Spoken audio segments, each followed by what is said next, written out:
Confissões mais populares do nosso tempo, voltou a rodar por aí nas redes sociais, e aí eu guardei ela para a gente conversar sobre isso, porque é algo que muita gente não fala, mas é algo que muita gente vive através desse pressuposto. Não sei se vocês já ouviram ou leram isso por aí. Não é errado se te faz feliz. Já viram essa parada? Não é errado se te faz feliz. Os feras na motivação, nas mensagens aí de motivacionais, de autoajuda, amam essa parada assim. Não é errado se te faz feliz. Pô, me faz feliz. Então, logo, não pode ser algo ruim, não pode ser algo errado. De vez em quando essa frase aparece por aí. Mas será mesmo que o nosso coração é merecedor de tanta confiança assim? Será mesmo que se algo me faz feliz, não pode ser errado? Será que o nosso coração, os nossos desejos, tudo que eu considero prazeroso é de fato certo, lícito, maneiro, aprovável, aprovado? Será que tudo que eu gosto serve como um padrão confiável para conduzir minhas ações e reações? É porque tem uma galera que fala direto, a gente cresce ouvindo isso. Siga o seu coração, né? Quem acredita sempre alcança. Será? Quem acredita nessa confissão, né, se eu gosto não pode ser errado, está assumindo que o homem é a medida de si mesmo. Eu sou o parâmetro do que é certo, do que é errado, do que é justo, do que é bom. Eu sou a medida de todas as coisas. Só que somos quantos bilhões de seres humanos na face da Terra? Quem é bom aí, os economistas? É muita gente viva, né? Mais gente viva que gente morta aí na face da Terra. Se cada um é a medida de si mesmo, se cada um é a medida de todas as coisas, se cada um tem a sua própria verdade, cada um tem o seu certo e o seu errado, será que aquilo que me deixa feliz também te deixa feliz? De repente, o que me deixa feliz é exatamente o que te deixa revoltado, infeliz. Não precisa ser um gênio para ligar Lé com Cré e perceber que quando nossos diferentes conceitos de verdade, de felicidade, de desejos se cruzam, eles vão produzir um colapso. Uma porção de gente vivendo a sua verdade, o seu padrão de justiça, o seu padrão de certo e errado. Quando são expostos juntos nesse liquidificador da vida, a tendência é produzir um colapso nessa relação entre os seres humanos. A coisa só não é pior porque no momento de lucidez, nós criamos leis para frear a nossa justiça própria. Nós criamos leis para balizar, para dar uma arrumação nessa tendência crônica que todo mundo tem de se achar certo. Errado é sempre o outro. Vários políticos famosos estão presos hoje justamente porque eles seguiram essa frase como um pressuposto para a vida deles. Não é errado, logo me faz feliz, logo eu vou ser abençoado com esses milhões aqui. Dane-se o que vai acontecer com as outras pessoas. Eu estou feliz, eu estou realizado. Eu comprei uma lancha de não sei quantos pés de comprimento.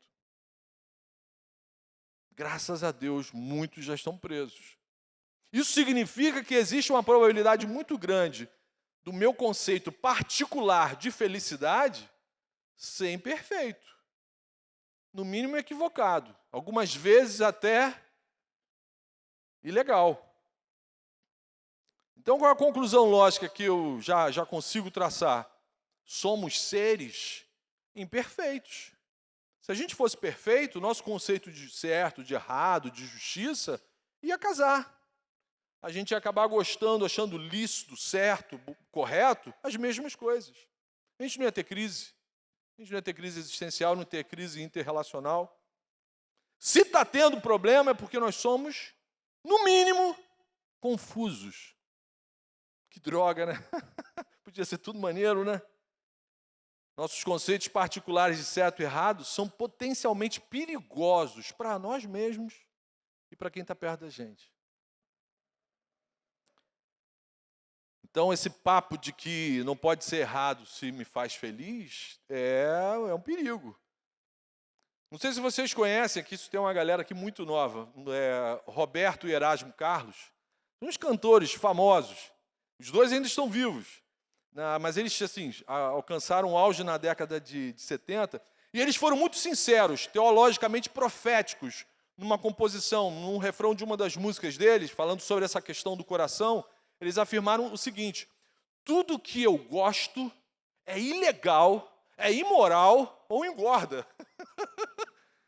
Profeticamente, biblicamente corretos. Você não riu porque ficou chocado com essa exposição da verdade. Mas profeticamente perfeito, biblicamente perfeito. Tudo que o meu coração tem inclinação natural são para coisas ilegais, imorais e muitas vezes coisas que me engordam. É uma prova literal de que isso aqui é verdade. Isso é uma verdade bíblica. É muito semelhante ao entendimento bíblico. Lá em Mateus 15, Jesus fala mais ou menos isso que o Roberto e o Erasmo falaram aqui na canção deles. Do coração de vocês saem os maus pensamentos, os homicídios, os adultérios, as imoralidades sexuais, os roubos, os falsos testemunhos, as calúnias e muitas gordices. Jesus só não falou essa parte das gordices. Lá também não tinha nada para comer, os caras eram tudo magrinhos. O profeta Jeremias, e aí sim, vou pedir para você abrir agora lá no capítulo 17. Jeremias 17. Jeremias, cheio do Espírito Santo, vai falar sobre o nosso coração a seguinte verdade, a seguinte afirmação. Jeremias 17, versículo 9. O coração do homem é mais enganoso que qualquer outra coisa e sua doença é incurável. Quem é capaz de compreendê-lo? O coração do homem é mais enganoso que qualquer outra coisa. A sua doença, ele conclui, esse coração está doente. E essa doença é incurável. Quem é capaz de compreendê-lo? Jeremias está afirmando de uma forma incisiva que o homem não pode ser a medida de si mesmo. O homem tem um GPS dentro dele que é mentiroso, que é desesperadamente corrupto, degenerado, distorcido, que tem uma inclinação para o caminho mau incurável. Ou seja, esse papo de siga o seu coração, quem acredita em si mesmo vai conseguir. Não é errado se te faz feliz. Isso é uma mentira satânica. Isso é uma piada de Satanás. Mas alguém poderia perguntar, num questionamento lícito, mas por que isso acontece, Marcão? O cristianismo não diz que o homem foi criado à imagem e semelhança de Deus? Que Deus, quando olhou a criatura humana, falou que a gente fez foi muito bom? Como é que algo muito bom, feito por Deus, pode estar com uma doença incurável dessa maneira? Você já fez esse questionamento? Então já trago a crise aí para você responder para aquele colega. Sabe aquele colega abençoado que Deus coloca no seu dia a dia, que fica fazendo aquelas perguntas que você fica, meu Deus, o que eu vou responder para esse cara? A Bíblia não afirma de fato que nós fomos criados à imagem e semelhança de Deus? Por que está dando ruim? Era para ser tudo lindo e maravilhoso. Nosso conceito de prazer, de felicidade, não deveria ser ilegal, nem imoral, nem deveria engordar. Eu ia poder comer mais pudim do que eu comi hoje. Rapaz, fui no churrasco, esse negócio de célula é uma benção. Tinha rodízio de pudim. Onde você vai num lugar que tem rodízio de pudim? Só crente faz essas paradas do céu, rapaz. Só que engorda, que praga. Mas, ainda que criados à imagem e semelhança de Deus, a Bíblia afirma que algo aconteceu na história da humanidade. A Bíblia afirma que algo aconteceu que degenerou, que distorceu, que tirou a gente do caminho que tinha sido traçado pelo nosso Criador. Aconteceu algo que corrompeu o nosso DNA, que mudou o rumo da história. Por isso o coração do homem se tornou desesperadamente enganoso. A Bíblia registra que era tudo top, era tudo lindo e maravilhoso, sim. Até o ser humano ouvir pela primeira vez e acreditou na primeira vez nessa mentira. Não é errado se te faz feliz. Certamente, se você comer essa parada, não vai te acontecer nada. O que Deus falou para você não procede. Essa frase é um resumo do que aconteceu lá no início de Gênesis 3, capítulo 3. Lá no versículo 6, o resumo é o seguinte: quando a mulher viu que a árvore parecia agradável ao paladar, era atraente aos olhos, e além disso, desejável para ela se obter discernimento, tomou do fruto, comeu, deu para o seu marido comeu também. Não pode ser errado se me faz feliz. Eu olhei para esse negócio, deve ser bom, e não deve engordar. Foi exatamente aqui que aconteceu a queda. E a partir de então, a gente mergulhou num caos. A gente não consegue mais se relacionar de forma saudável, nem com o Criador, nem um com o outro, nem com a criação, nem com o nosso próprio coração.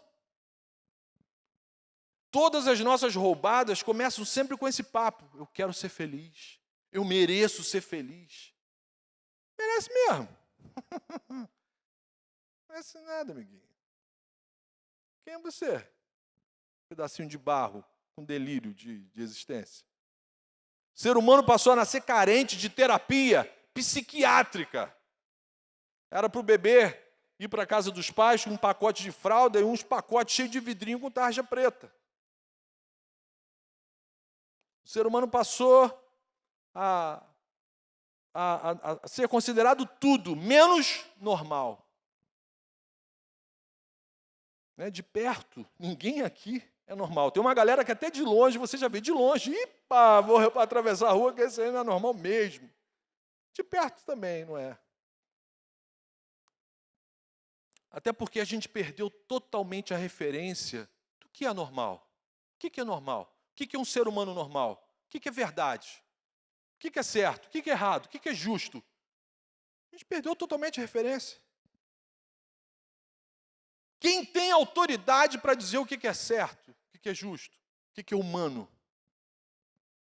Aí o nosso coração se encheu de mentira, de confusão.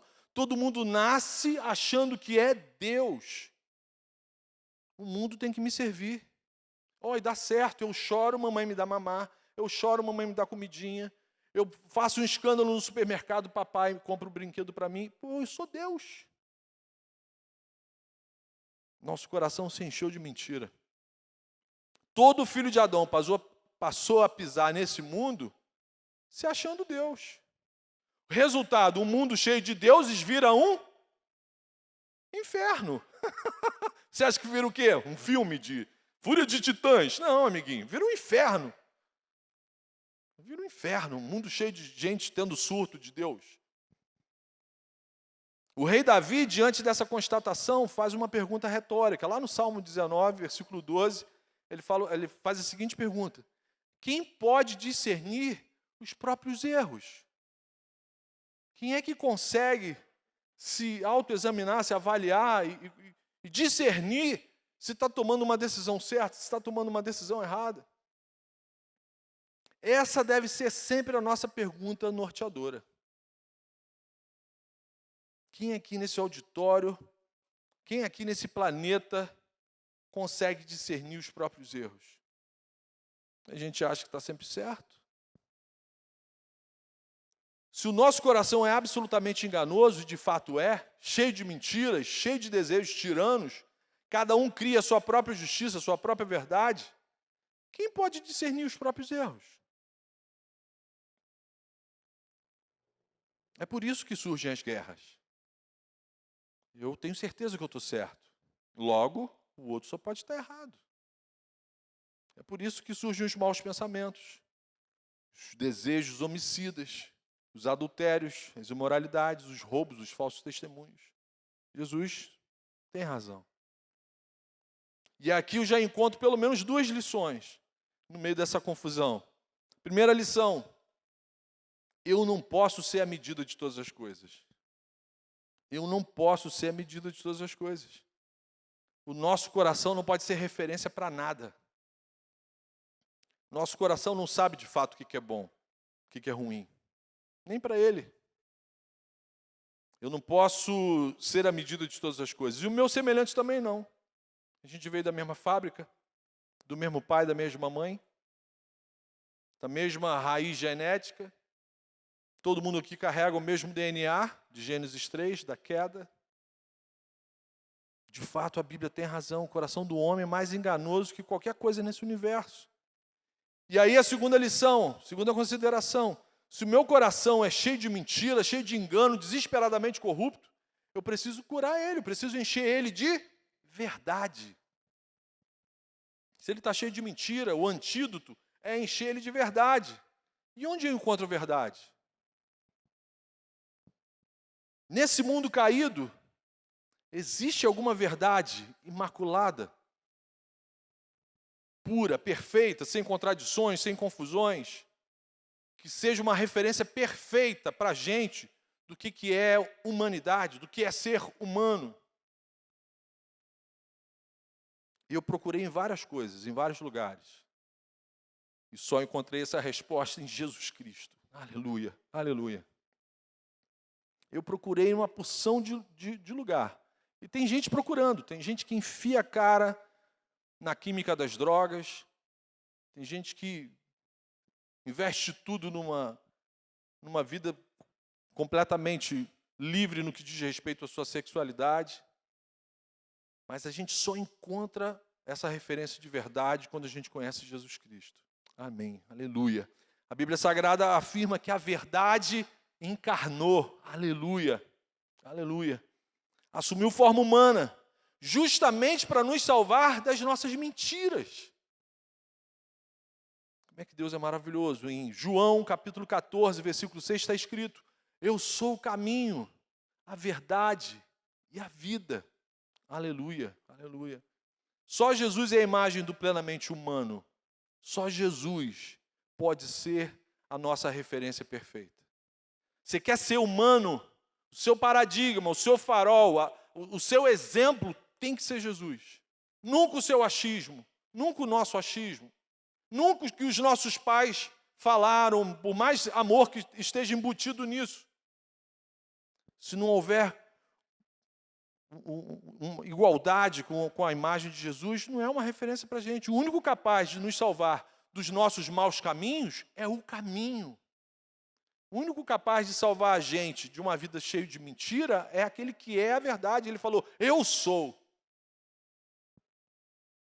Ninguém consegue se reconciliar nem com o Criador, nem com a criação, nem com outro próprio, com o próximo, nem com o próprio coração, se não tiver Jesus como sua referência de verdade. O único que nos liberta das nossas mentiras. João, capítulo 8, versículo 32, Jesus afirma isso, vocês vão conhecer a verdade, e a verdade vai libertar vocês de todas essas mentiras, de todas essas confusões, de todos esses enganos. Cara, que mensagem maravilhosa! Como que alguém pode acreditar que isso foi inventado por uns maluquinhos lá na Palestina, e os caras nem ficaram ricos, ainda morreu tudo no veneno? Se os caras tivessem ficado ricos, você até desconfiava. Pô, isso aí deve ter armação. Mas, cara, eu desafio qualquer pessoa nesse mundo a me apresentar uma referência capaz de representar melhor a nossa humanidade do que Jesus. Eu desafio qualquer expressão de fé, qualquer guru, qualquer desafio, me apresentar uma referência melhor, perfeita, imaculada como Jesus Cristo. Ele é a verdade encarnada e ao mesmo tempo é plenamente humano. Ele é plenamente Deus, mas o que serve para a gente dele é o plenamente humano. Deus não quer que os seres humanos virem deuses. Deus quer que você vire um ser humano. Agora, a nossa frase norteadora da nossa existência tem que ser o seguinte: não é errado se faz Jesus feliz. Amém? Não é errado se faz Jesus feliz. Minha referência é Jesus. Então, quem é meu GPS? É Cristo. Não é errado se faz Jesus feliz. Amém? Se você usar isso, colar isso no seu carro, na sua geladeira, no seu coração, meu irmão, você vai ter vida plena. Você vai ter vida plena, vida em abundância. Você vai ser bênção para quem está perto de você. Você vai ser bênção para você. Você vai se poupar de uma porção de problema. Agora sim, tendo Jesus como referência, aí sim eu consigo discernir os meus próprios erros. Jesus é o espelho perfeito, imaculado, santo. Eu pego o meu desejo, comparo, mostro no espelho. E está ruim, Jesus, esse desejo, Senhor, me perdoa. Eu sei que é meu desejo, mas tá ruim, tá ruim. Agora, eu tenho que confrontar minhas vontades, os meus achismos, com essa referência da verdade, com a referência do plenamente humano. E aí eu posso partir para as aplicações. Reformado, né? Pastor calvinista ama isso. Eu não consigo mais pregar sem fazer isso. Anote aí, por favor. 3 aplicações. Primeira aplicação: submeta o seu coração ao senhorio de Cristo. Se Ele é a nossa referência da verdade, a única referência da verdade, além de Salvador da minha eternidade, Ele tem que ser o meu Senhor. A Bíblia está falando que eu sou aquele carrinho bate aqui, bate aqui, doido, desvairado. Então eu tenho que submeter o meu coração doido para Jesus. Tenho que submeter a minha vida, os meus achismos, meus conceitos de certo e errado, ao senhorio de Cristo. E aí, galera, tem gente que acha isso tudo lindo. Diz que ama Jesus. Tem gente que se batiza, vira crente, vira membro de igreja, mas não submete o coração ao senhorio de Cristo. A pessoa quer andar com Jesus, reconhece que só Ele é o caminho, que Ele é a verdade, que Ele é a vida, mas não consegue ter vida plena com Jesus. Não consegue ser feliz com Jesus. Por quê? O coração não se submete a Cristo. Ele continua sendo tiranizado pelo coração mentiroso. E aí não dá. Jesus fala isso em Lucas 9, 23. Jesus dizia a todos: se alguém quer me acompanhar, negue-se a si mesmo, tome diariamente a sua cruz e siga-me. Eu vou ter que dizer não para o meu coração enganoso todo dia, muitas vezes no dia. Não tem como seguir Jesus e não dizer não para o nosso coração enganoso. Gente, eu e você, nós temos desejos diários completamente incompatíveis com a verdade revelada em Jesus. Nós temos desejos esquisitos que a gente não fala para ninguém. Se falasse, a pessoa nem ia voltar mais a andar contigo. Não é verdade? Incompatíveis com a imagem do plenamente humano. A gente tem que dizer não para esses desejos. Só não é errado se faz Jesus feliz. Só não é errado se faz Jesus feliz. A gente vai ter que dizer não para uma opção de vontade, para uma opção de pensamento. Um coração enganoso tem que ouvir mais não do que sim. Amém? Amém? Né? Esse menino maluquinho que tem dentro de você tem que ouvir mais não do que sim. Tem gente que viu Jesus de pertinho, mas não está mais aqui. Não está mais aqui. Só, quanto lugar vazio. Gente que esteve aqui, viu Jesus de perto, se encantou com a mensagem do Evangelho, mas não se submeteu ao senhorio de Cristo. Continuou sendo enganado pelo próprio coração. Daí acabou abandonando Jesus. Por quê? Decidiu seguir a frase de Satanás. Não é errado se me faz feliz. É a igreja que está dizendo que é errado. É o pastor que está dizendo que é errado. É o fulano que está dizendo que é errado. Não, Jesus é amoroso, Jesus é gracioso. Isso aqui eu gosto, Jesus gosta também, não pode ser errado. Mas, querido, está ofendendo a ordem criacional. Deus não te criou para isso. Não, mas isso me faz feliz. Quem é você aí, seu opressor, louco, retrógrado, heteronormativo, taxista, dentista, nazista? Não é assim? Não é assim? Eu estou inventando? Essa parada nunca vai te fazer feliz, nunca vai fazer essas pessoas felizes. Nunca, nunca, nunca. Jeremias falou, isso que tem dentro do nosso coração é incurável. Se não for submetido ao senhorio de Cristo, vai continuar mentindo para a gente. Não existe mágica, meu irmão. Se você não quer mais ser enganado pelo seu próprio coração, você vai ter que se submeter ao senhorio de Cristo. Todo dia a gente vai ter que fazer a oração de Davi, lá no Salmo 139. Sonda-me, ó Deus, conhece o meu coração, prova-me, conhece as minhas inquietações. Vê se em minha conduta algo te ofende e dirige-me pelo caminho eterno. Aleluia, aleluia. Só não é errado. Se não é errado para Jesus, então vai te fazer feliz. Amém? Olha uma porção de desdobramento dessa frase. Se não é errado para Jesus, vai fazer a gente feliz. Mas aí vamos ampliar isso, vamos aprofundar isso no nosso dia a dia. Como é que você sabe que um pensamento, uma vontade, uma decisão são corretas diante de Deus? Na prática, como é que você sabe? Passa uma parada na sua frente e você olha assim, glória a Deus. Deus existe. Isso não veio do macaco. E aí, as próximas frases, como que você sabe que o desdobramento disso é divino? Agrada a Deus. De que forma como é que você sabe que isso que você anda fazendo no namoro agrada a Deus? Faz Jesus feliz. Como é que você sabe que essa forma de tratar as pessoas, que você trata no seu dia a dia, começando pelos seus pais, como é que você sabe que isso é correto ou não diante de Deus?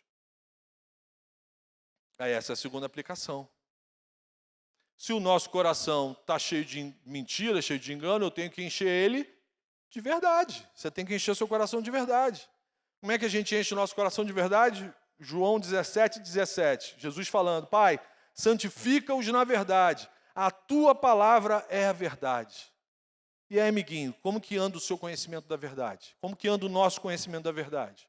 O quanto nós sabemos da verdade exposta na palavra de Deus, revelada de forma especial para a gente.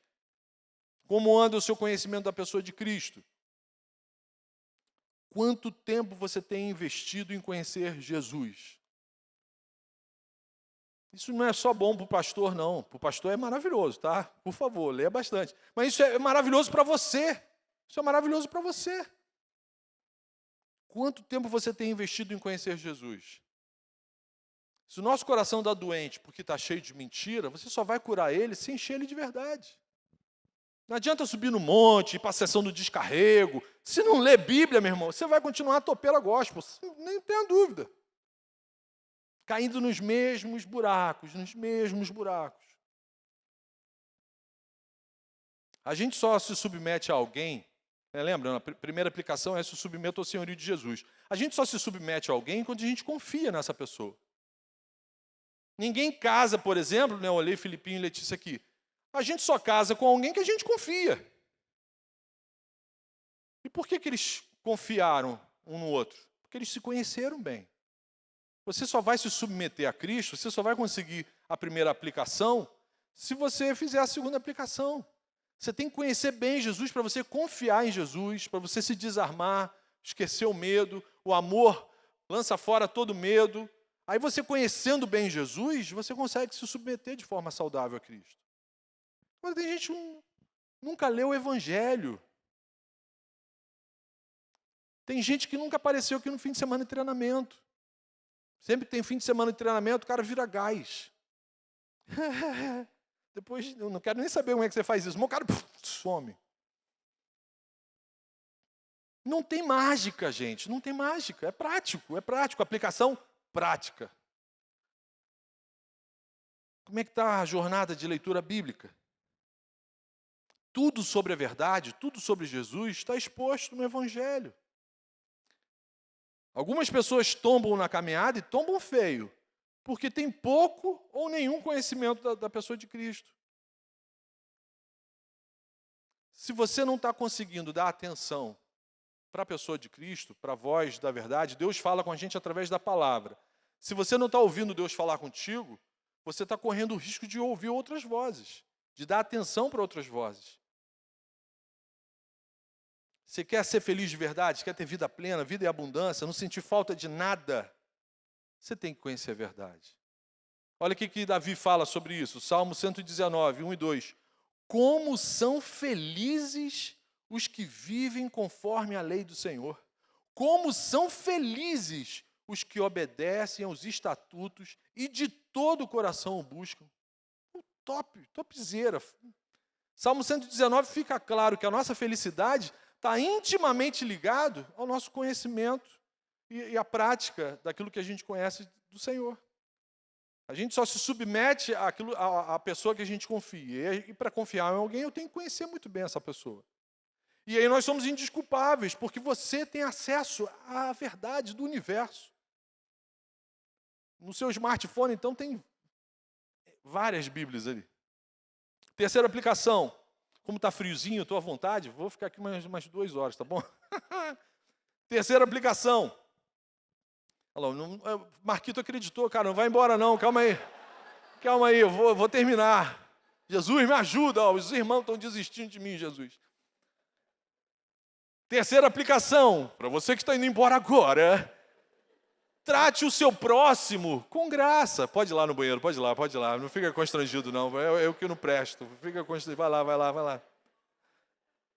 Trate o seu próximo com graça, indireta, perceberam? Na hora exata, Deus me deu a revelação. Luz bendita!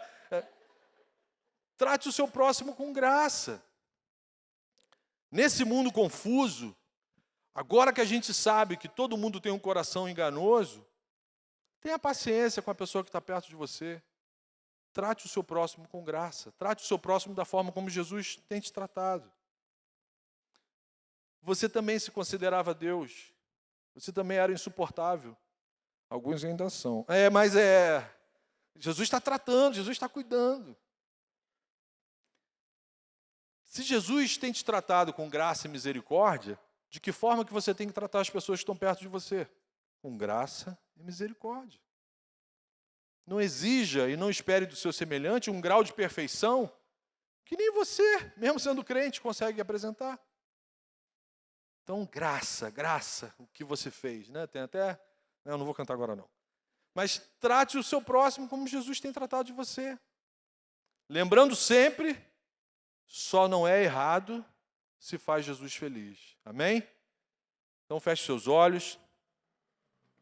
Eu quero terminar lendo um trecho de Colossenses, no capítulo 1, só para mostrar para vocês quem é esse Jesus de quem a gente tanto fala. Porque só Jesus pode ser a nossa única referência de humanidade. Feche seus olhos, aquiete seu coração. Quem é esse que tanto nos encanta? A palavra de Deus diz assim: Ele é a imagem do Deus invisível, o primogênito de toda a criação.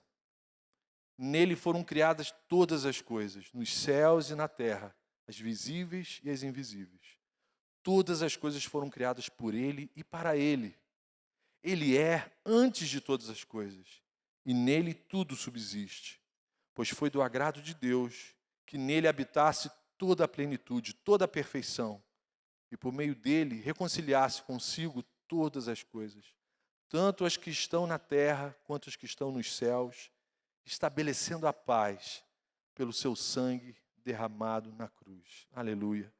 Senhor Jesus, como o Senhor é maravilhoso, como o Senhor é encantador, como carecemos da sua graça, Senhor, da sua cura, da sua verdade. Só você é a nossa medida, Senhor. Só você é o nosso padrão, Senhor. Obrigado pelo seu amor, obrigado por essa revelação, Senhor. Obrigado pelo perdão dos nossos pecados, o perdão das nossas confusões, Senhor. Obrigado pela salvação, Senhor. Ajuda-nos, Senhor, a submetermos o nosso coração à sua vontade, Senhor, por favor. livra a gente dos nossos maus caminhos, purifica a nossa mente, Senhor. Realinha os nossos afetos, os nossos desejos. Mantém os nossos olhos no Senhor, Pai, por favor. E, Senhor, traz de volta aqueles que um dia estiveram aqui, Senhor, por favor. Aqueles que caminharam com a gente, Senhor, mas foram enganados pelo próprio coração, Senhor, por favor. Nos use, Senhor, como instrumentos da sua graça, Senhor, para trazer esses irmãos queridos de volta, Pai, por favor. Queremos viver para Te fazer feliz, Senhor. E Te pedimos isso em nome de Jesus. Amém, amém.